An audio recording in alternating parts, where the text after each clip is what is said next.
that once again an early Twisted Fate priority? Are we looking very similar to what we saw in the previous series? You're saying that, but I mean, this has been, he is a Jax god, and if Zeus wants to pick Camille again, also true, he probably doesn't want to play it into the Jax. The Taliyah, though, this should not come as a surprise. This pick became more and more important as the last series progressed. This time around, though, this is a big adaptation.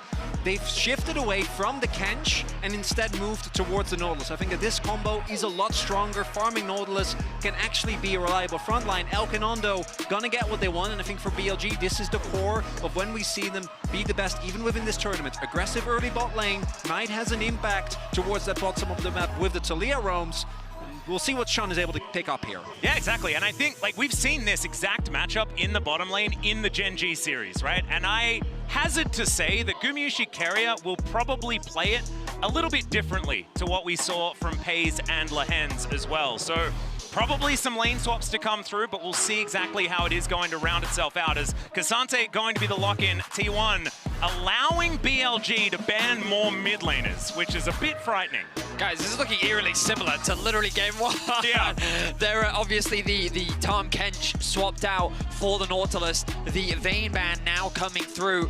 But there's the Camille as well, so a little bit more focused towards the top side of the map, trying to set up Zeus for a comfortable laning phase. But wouldn't surprise me if BLG go for an early swap. We've been seeing this a fair amount when they do draft the Kalista plus the Renata, but it depends on what that top lane matchup is. Is the Nidalee actually going to be banned away? Remember that it was Shun that actually brought this out in their series previously. A lot of teams respecting Canyon's introduction of the champion to the tournament. There's the mid lane ban. You were talking about Atlas. The core kills are going to get taken away. The Xin Zhao, I think, feels really strong here. The Jax is also one of the counter picks you can pick into that. But Tristana's up and available. So you could play a bunch of things. I don't know whether it's going to be a pick alongside the Sejuani, but I would have loved the Ivern. That actually seemed like a really cool idea. Still going to keep things a little bit more open, I guess you could say. That 1-2 of Cassante Sejuani is insanely strong in teamfights. We've seen a lot of teams struggle with that. Also provides even more follow-up. The risk that T1 does run, this is going to be very reliant on the mid lane pick, is lacking damage in mid-game. Like, once your early game base damages start falling off, you're going to need a lot of damage coming through from Faker here. Wondering if it's Tristana for T1 or what they're really cooking, because, I mean, in terms of the mid pool that we've seen from Faker at this tournament, he has the Aurelion Soul available. He has the, well, the Corki's been banned away. He showed Veigar, Aurelion Soul, and Akali. None of which really worked out for him. So, I mean, his pool is going to be pressured once more. BLG going to stick to what they know. Unsurprisingly, the Twisted Fate going to come out. Does heavily suggest that we are looking at a potential swap from T1 side. But there was that Tristana that we were just talking about. I mean, I think it can make sense. You are, of course, overstacking in terms of damage, but it's a very traditional front-to-back. We think back to yesterday, T1 dominated G2 in the team fights, and BLG, when they were making it difficult for Gen G, it was team fighting themselves that they made it difficult for Gen G to close out those games. Also no tank on the enemy side, so really completely mitigating the damage of a double AD composition is a little bit harder. That said, BLG does have so much map pressure. The double global in particular is going to make the mid game really hard, and BLG, if they can get the early lane states that they're looking for, Shun is on something that's much better at the early dives, so should be looking to punish whoever ends up playing into Elkanon. I think the last time we saw BLG and T1 play, many were surprised by how controlled they were. Yeah. BLG is known as the best early game team in the world. Their ability to build advantages on the bot side of the map, the way they use the pressure from Knight in mid to affect the bot lane as well. This is the type of comp that enables that. Early game aggression, attacking that bot side of the map, trying to shut down this center Nautilus. I wouldn't be surprised to see that from BLG. But also, as you highlighted, they have options in the late game. Team fighting is the name of the game for T1. Let's see how they stack up against the team fighting giants of BLG. They did pretty well yesterday as far as those team fights were concerned, and we'll see whether they can use that to ramp into a very difficult series against a team that's been able to take them down already at this tournament. I think a very different look when it comes to the champions that have been picked up. I think that's one of the main things that T1 has improved on as this tournament has progressed. We'll just have to see whether it's going to be good enough against the might of the LPL as BLG look to get to the MSI final. But it's time. Let's jump onto the Rift for game number 1 of the lower bracket final.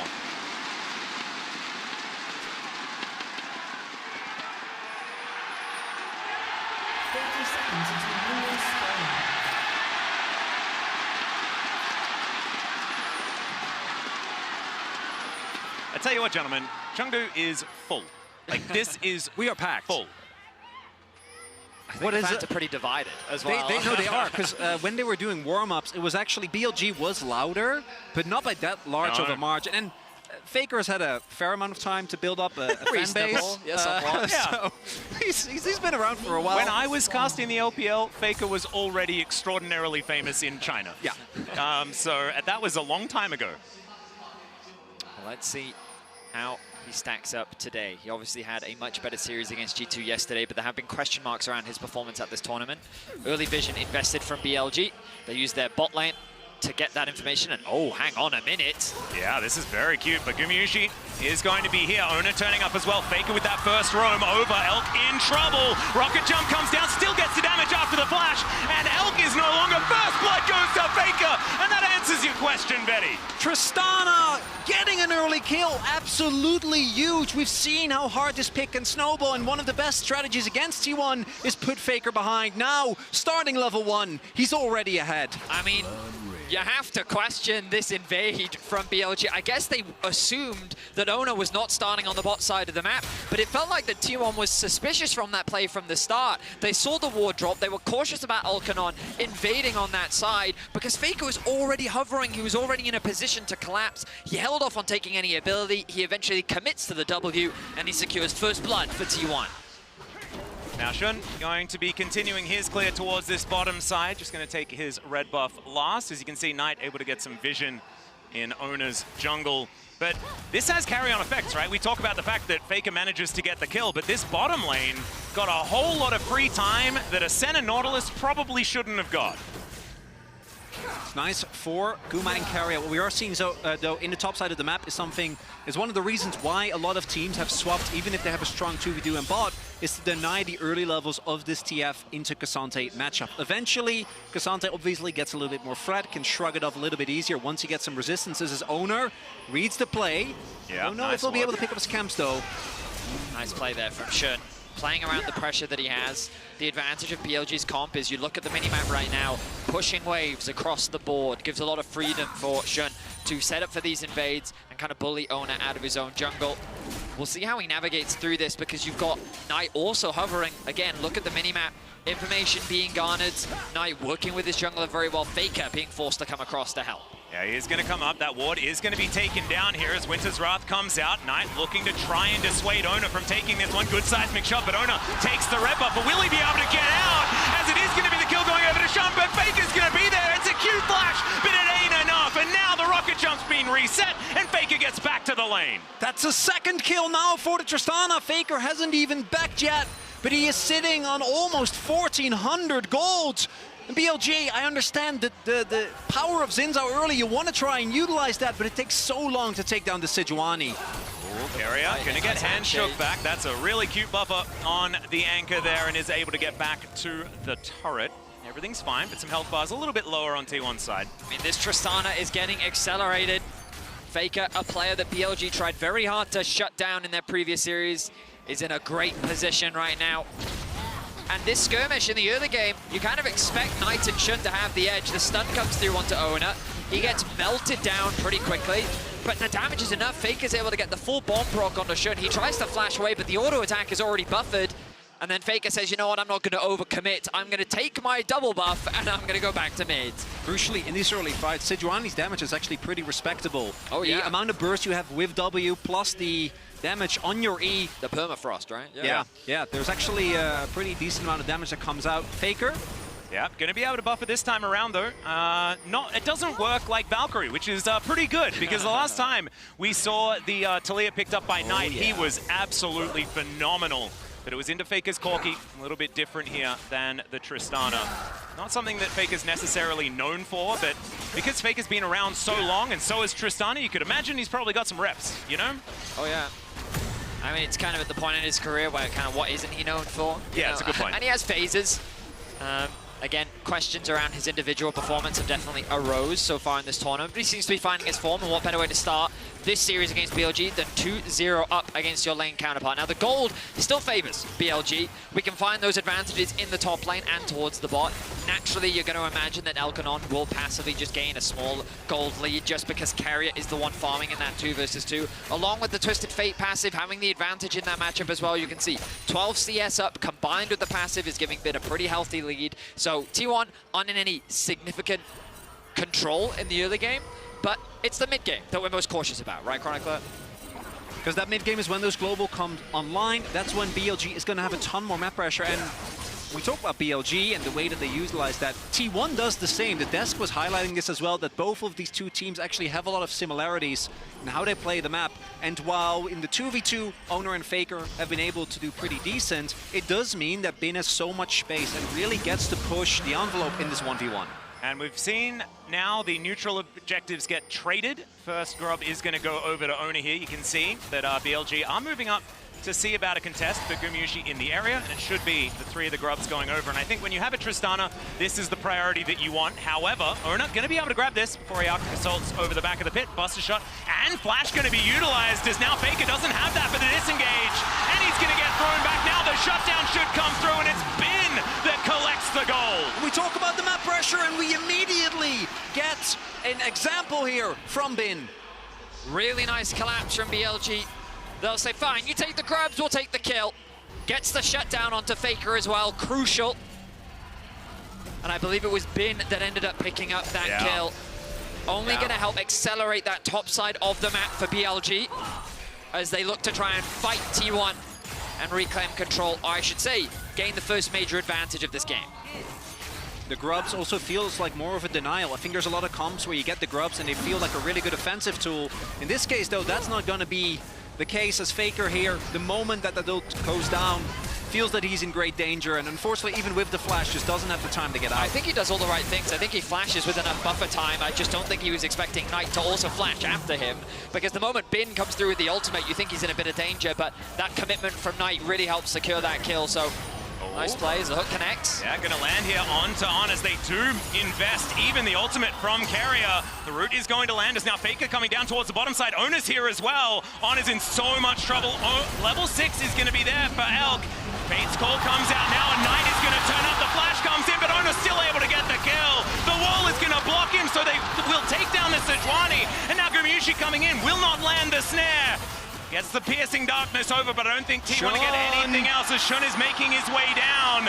We'll see whether the Xin Zhao can get things done, but it looks like he's a little bit too late in T1. They should be able to get themselves out of this, but still BLG with control of the map. Knight using a fantastic ultimate to prevent this bot lane from falling so far behind. Such a good commitment from Gumayusi and Carrier to set up that play initially, but Shun is still hovering around. He's hunting for more. Yeah, the information going to be there as now Faker is going to dive on top of it. The hook max range will connect, and now the ulti comes on through, but it's another rocket jump from Faker. He gets himself out, and even with everything invested, Shun's not going to be able to get there. Just not quite enough range on that W, and T1 will get out. BLG feel confident. They think that they see the trap, that they're able to outsmart, but the burst is simply too much. Elk ends up going down immediately, and it takes a little bit of time for On to actually get there. I mean, T1, they're happy with that, but BLG are not saying no for an answer. They're not taking no for an answer. They're looking for another dive. Should be a 3v3, but Owner a little bit far away from the rest of his team. Carrier just looking to keep things farmed up. He's pretty tanky here on this farming Nautilus, as we know can be deceptive if you're used to him just playing support. So they're not going to go for the dive just yet. Yeah, the wave was thinned out enough, but T1 really want to base, and another wave is crashing. BLG, though, they say, you know what, that's enough. Elk, as he resets back out onto the map, goes to mid, catches that wave, so BLG looking to not waste any farm. Nice knockback. Yeah, seismic shot. The handshake's going to be there as well, as now Carrier in trouble and will be taken down. Knight secures the kill underneath the turret, and Gumayusi just had to watch. A full sense of security there for Carrier. Feels like he's tanky enough. sees Knight, sees on, but still gets caught by that seismic shove. Really nice pick that also, again, puts BLG in a gold lead. I feel like Faker's had double buffs this whole game, and now he's going to jump on top of Elk. 50% of his health bar has now been taken down.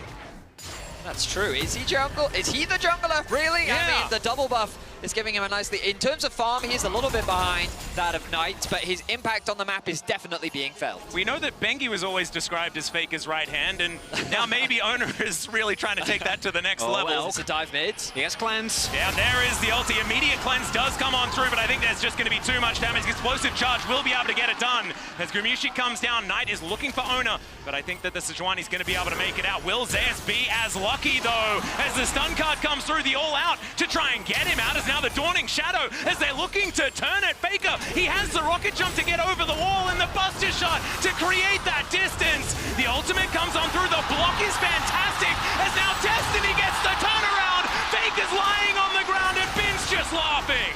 It's the jump from Faker getting interrupted. Oh, seismic shot going to be avoided, but it does not matter. Knight is now on the board in this skirmish, and BLG looking fantastic in the top lane. T1 thought they saw a moment of weakness, but BLG outfight them in the skirmish. I love game one already. A back and forth brawl between two incredible teams. T1 with some early game aggression that, based on their composition, you would not expect. This is more of a scaling, front-to-back teamfight composition. They want to avoid these early skirmishes, but after finding a successful dive in mid, it was Bin that was finding a nice trade in the top lane. Shun is hovering around, and they're ready to set up a kill onto Zeus. He pops the ghost immediately, and then the collapse is coming through. The all-out has to be committed by Zeus to get closer to his team, and the idea here from Faker is brilliant. Knocks Bin back to set up for the bait, but look at this third hit from Shun. Yeah. Beautifully timed, interrupts the jump from Faker, no reset for him, and then the chase comes down. The combination of the knockup and Shun's ultimate splitting up that fight, not allowing the rest of T1 to get on top of Bin. BLG, really big win there. Knight, even without with his ultimate in mid, not hitting, doesn't matter, immediately teleports towards the top half of the map. And I love that we came into this talking about the mid laners. Right now, both 5 out of the 6 for BLG, 5 out of the 5 for T1 have involved those two players. I mean, Faker's impact is definitely being felt, but Knight, the fact that he's been matching this aggression as well, utilizing his TP to try and control Faker where he can. This is where Faker currently has an advantage, but you look at the level difference, Knight pretty much a full level up thanks to the farm advantage of these gains. And this is the crazy thing about this series, is it's really bringing us back to the first time we saw these two teams, and the fact that Taliyah just looks so incredibly broken in the hands of both of these players, but right now it's only the example of Knight, who's just looking phenomenal on this pick. BLG really off to a great start, but the gold doesn't really tell the true story here of what it feels like in this game with the advantage that they picked up. Still a lot of opportunities here for T1 as Carrier underneath this turret by himself and should be able to just pick up all of this farm. Oh, there was a lot of levels to that. Because of the double TP, I think T1 was setting up a bait where Carrier just hooks in, pretends that they don't know about the ward, that they don't know about the imminent dive. But BLG, they suss it out. Don't over-invest into diving when those summoners are up, and nothing comes of it. I mean, it's important to recognize that while the gold lead is in favor, I have to say, possibly a bit of an engagement here. They just want the Fate's call as they're going to hold on to it. You can see that Elk, he had his finger on the R button, but didn't need to use it here, so T1 not going to be able to collect that cooldown that they were looking for. It definitely felt like they were fishing for some summoner spells there. T1 not fully committing to the play, but also maybe opening up an opportunity for the Herald. But now that's gone. BLG held their nerve, and now it's Shun on the aggression. Yeah, a bit of a face check there as now Gumushi might pay the price for it. He's going to have to walk over. You can see Faker's just backing. He wants to get out of there, but he's going to cancel it as now the threaded volley comes in immediately. There's the buster shot, and now Gumushi has to flash. Hostile takeover, not going to land onto anyone, but On is still going to be there as he dives forward. They're so incredibly low. Both of the AD carries go down, and Shun gets a double underneath the turret, but now it could be T1's time as the all-out comes in, and Zeus is going to do the same thing. Collects a couple, and now Bin tries to answer it as the rest of BLG collapse. And Carrier, can he turn it around? The flash forward, he locks it up, and now Owner is there. They're going to be able to get the triple kill for the Nautilus. It's a brawl in the top lane as T1 find an ace. An incredible exchange. but BLG falls short at the end of the fight. Screw lane swaps! Give me all games of this! Yes, this is what we need. And this is because I feel like Nautilus it leaves a bad taste in the mouth of a lot of T1 fans. But Carrier just carried that fight. Oh man, just amazing. We used to say in the LCK, imagine if he had a real support. Well, he does in this game, as now Faker able to get himself out of the way of Shun this time around. He's been involved in 8 of T1's 10 kills, 3, 1, and 5. I don't remember if he had the frozen heart prior to that fight, but if he did, it really helped. I mean, we look back at this, and it's Guma that gets caught initially. So Guma tries his best to store, and you see some hesitation from T1. Do we want to try and make a play here? Do we want to save Guma? Really nicely done by On there to hide the ultimate, meaning that Guma ends up going down, and crucially, Faker gets taken down due to jumping through. Shun gets the kill, but the double TP from T1 turns the fight. And BLG, they're very low health at this point. It's an easy cleanup for T1, but they have a numbers advantage. So they think as long as Bin can buy enough time, and he's able to do that. The shield comes through from On. He's able to get that initial kill, but then Carrier actually kills On the backside. But this flash from Carrier, the route into Hook, and then the Senna ultimate is really the icing on the cake that brings the whole fight together. Against these two tanks, Elk just didn't have the durability, the mobility to get out of that situation. And what I love the most out of that was Carrier's acting. Because he's like, he does that walk where he's like trying to get to the brush because he doesn't want to die. That feels like what he's doing, but Owner is there. He doesn't go back like a lot of people thought he might have because his health bar was so incredibly low. And then the immediate flash afterwards to deny the reaction.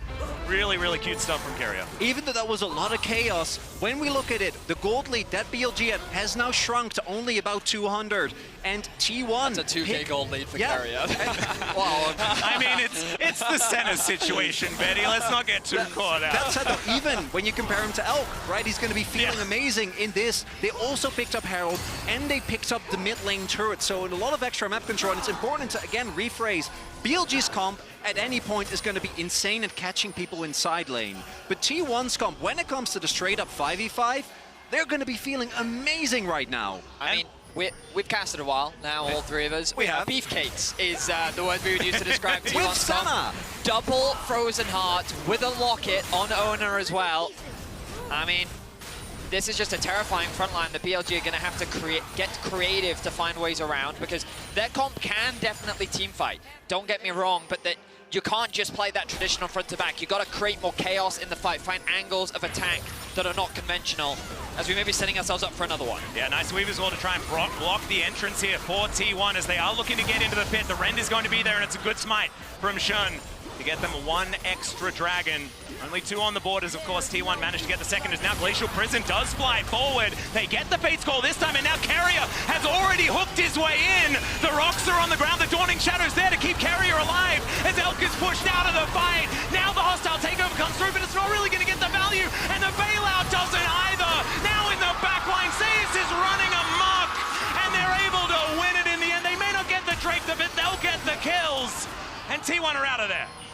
Crucially there, T1 find the front-to-back teamfight that they're looking for. They look for the exit. Bin will snipe Faker at the end there, but still T1 gonna be happy about that one. Absolutely incredible teamfight once again from T1. They play it patiently, they take their time, and again, they make the front-to-back happen. Now, Carrier is the target. Well, he is very, very tanky, as we know. On coming on up, though, we'll see whether they're going to have enough. They're going to invest the teleport to try and make sure they'll get through this Nautilus. Handshake is good, gold card is there, and that's a really nice shove. I don't think Carrier's getting out of this one. And that is another kill for Bin. 5-1-1 now on the Twisted Fate. Big shutdown again going over to Bin, and in the side lane, this man is going to remain an absolute menace. Carrier oversteps. And this is one of the big problems for BLG. It's tanks, right? Getting through the tanks. Well, I think that this Twisted Fate might be the answer to it as we have a look at this team fight once again. It doesn't look that bad initially for BLG, but when this TP flank comes in, it kind of ends in disaster because the fight is now on 2 fronts. Faker is buying time. It looks like that he's getting isolated, but he's able to get away to safety. Meanwhile, the jungler is getting absolutely melted on one side. The Talia has no one to play around, and T1 can just play behind their tanks while Faker acts as a distraction. Good job from Bin being able to actually get a kill on at the end of the exchange.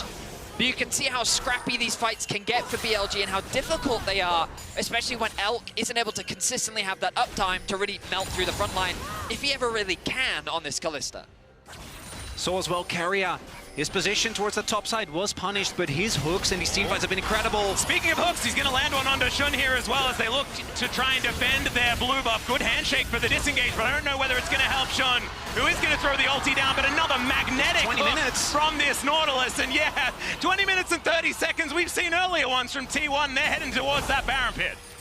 A big mistake there from Shun. He tries to take something that does not belong to him, and T1 punish him aptly. Now they set their sights on the Baron. The Herald has been dropped. Let's see if BLG can find a way into the pit. Weaver's Wall up and available here for Knight. He is now positioned to try and get himself in there. The wall goes down, but the Baron is under half health. There's a hostile takeover. It's going to make it a Thunderdome in there. Now Gumayushi is already incredibly low. Now T1 looking to try and turn it. The Dawning Shadow is fantastic. Elk is going to get into bailout range. Able to get the reset as well. And Ona goes down. Zeus will follow. 2 tanks on the ground, and now BLG have a chance at the Baron. 4v5, and BLG make the fight happen on with one of the best Renata ultimates we've ever seen. Lands on multiple members of T1. It tears T1 apart, and now the Baron goes to BLG. Just when it looked like T1 had found their moment, this happened. The most... Look, he puts him in his place and then forces him to fight his teammates. Crucially here, because of the damage Bin has done, Owner, Zeus and Carrier go in, but there's no damage. Faker is still on the Baron. Guma is way too low, so they don't burst down Elk. And the moment that he gets the hop, that they can isolate an individual target, BLG strike. I mean, I talked about On's ultimate, but a lot of credit needs to be given to Knight as well. That wall positioning, the combo happened because of them working together. And then Bin isolates the carries. As you mentioned, Chronicler, the fight from T1 ends up divided. Similar to how BLG lost the previous fight. If the front to back isn't working together, then the comp from T1 falls apart. Soul point available for BLG here if they get it. Want to get this mid lane turret. See whether they can, as these Baroned up minions at 22 minutes are quite difficult for T1 to deal with. They will be able to get this one. The flash forward, the phenomenal handshake to pull Faker out, and they will take him down. Shun is in trouble, but he has the Crescent Guard, so he ain't falling down just yet. And now T1 just find themselves lacking a mid lane out of turret and their mid laner. Nice little flick back there from Knight as well. Will connect onto Carrier. He's not as tanky as he was before. And T1 really on the ropes now. I've heard of a firm handshake, but On, what the hell was that? Catching Faker out of mid-air to set him up for your team to find the kill. The tower's gonna drop as well. The Dragon is open for the taking. BLG now in full control of game 1. Yesterday against Gen G, even when the chips were down, BLG were showcasing how good they were at team fighting. And we're seeing it here again. Felt like T1 were kind of getting to the point of the game where their 5v5 was going to be strong enough, but instead now, Rebel Baron power play, almost 4k gold, Soul Point picked up, and T1 desperately trying to defend this inner. I mean, I love BLG's aggression. They're using every advantage that they have to keep the pressure up. Carrier in mid, has the TP. All 5 members stacked from BLG. Here comes the ultis. Yeah, hostile takeover comes in. They just want to get Zeus out of the fight, but he is able to move far enough back, because now the wall is going to be deconstructed still. This inner turret's going to fall down, and BLG got exactly what they wanted. 5 turrets now, as before that Baron, it was 2 to 3 on that count, and 4.5k on the Rebel Baron power play. Just excellent zone control from BLG. They force T1 away from the objective, and they secure it with ease. We look back at this play, the flash handshake out of midair yanks him right back into BLG's clutches. We knew that On's Renata was good, but damn, is it great to see in action. Crucially, because T1 has continuously been grouping up, trying to fight these 5v5s, you've seen they've dropped a lot of waves. CS numbers across the board, they are pretty far behind. In experience, they're starting to fall further and further behind as well. Meaning that right now, they just need to desperately try and hang on, get to the point where these leads don't mean as much, but I don't think BLG is really going to give them the time. They have a couple of moments of respite as about 2.5 minutes away from the Baron and the next Drake, but that's going to be, both of those are going to be must-win fights for T1. And it just makes you feel like the previous BLG versus T1 series. The stranglehold that BLG is capable of after getting a lead like this, something that T1 haven't been able to get past throughout this couple of series that we've seen from them. Still, obviously, scaling from center and things like that, absolutely fantastic. They have tools, but can they make them work is the question. Owner and Faker off on a flank angle, spotted by Bin here. It's now maybe T1 thinking they've found an angle, but Shun, deceptively tanky, still has the ultimate. And engaging onto a Xin Zhao. When has that been a good idea? I can't remember. BLG fighting for what is theirs, which is this top side of the map. Oh, nice range hook onto Elk, but the follow-up, it's not there. That is going to be the unstoppable utilized by Zeus, though eats some cooldowns. He will be able to survive for now as another wall comes in just to get another inner turret. The Baron has worn off, though, so T1 should be able to get through this wave pretty quick. Keep your eyes on mid as well. Look at Bin, keeping constant pressure. T1 look for the fight. T1 are looking at mid as well because they know that they're down a member for now. Fate's Call is all they're going to get for their troubles, though. And Bin not even going to invest the Destiny. Maybe he wanted to, though, as the all-out does come in. And Zeus in the picture-in-picture will be able to get the shutdown alongside Faker. And now T1 with an opportunity to fight back as they look for the rest of BLG, who are making their way out. So hard to engage, though. T1 not actually going to be able to bridge the gap, trying to funnel into these chokes against Aaliyah, against the Renata. They just don't really have an angle. Still a big win.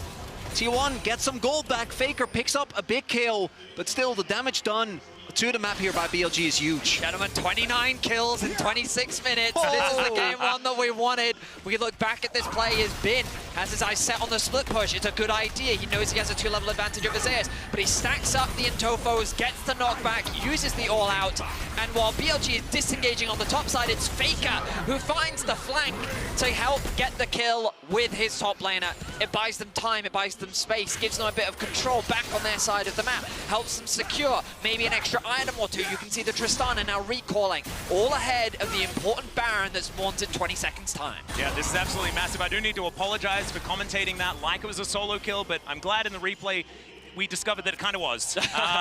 As Faker does get the last hit, I think giving the money to the Tristana, absolutely the right call, especially when it means he's able to complete that Bloodthirst that you can see in his inventory right now. But speaking of inventories, Knight is starting to put pages in the book, Say it. 6 stacks on the match. This man is feeling confident. And he should.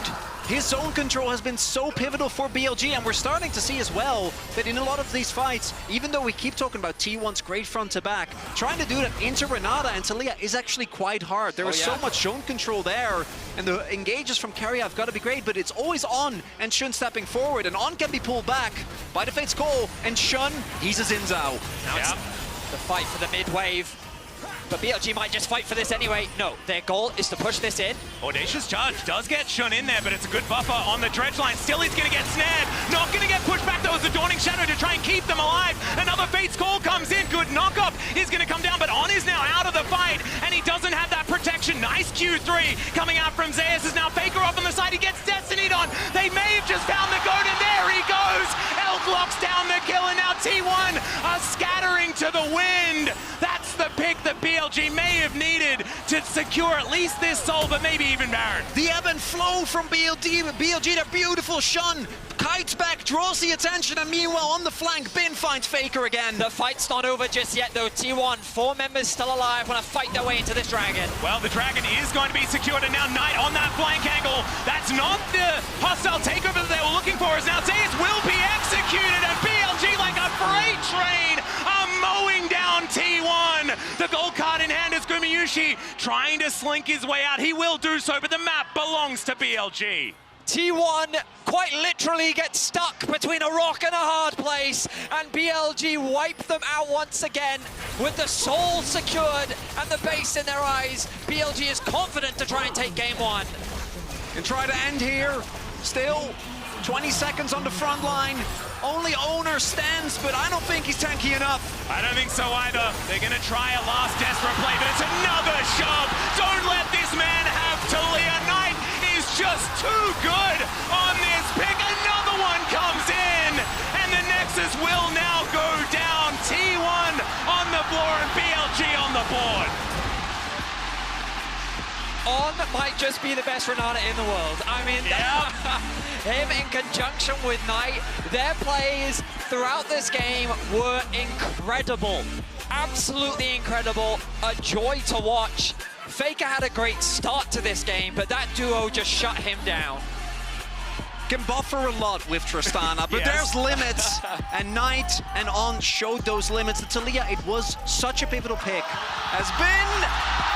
That's why people love him, showing off the 3-0. And this first game, even though in the early game we saw T1 fight back, once BLG got those mid-game fights, didn't feel like T1 could really fight back. Certainly didn't. But ladies and gentlemen, don't forget to log in to lolesports.com using your Riot ID to earn exclusive MSI 2024 drops. And now it's time to head over to the analyst desk to break that one down and give us a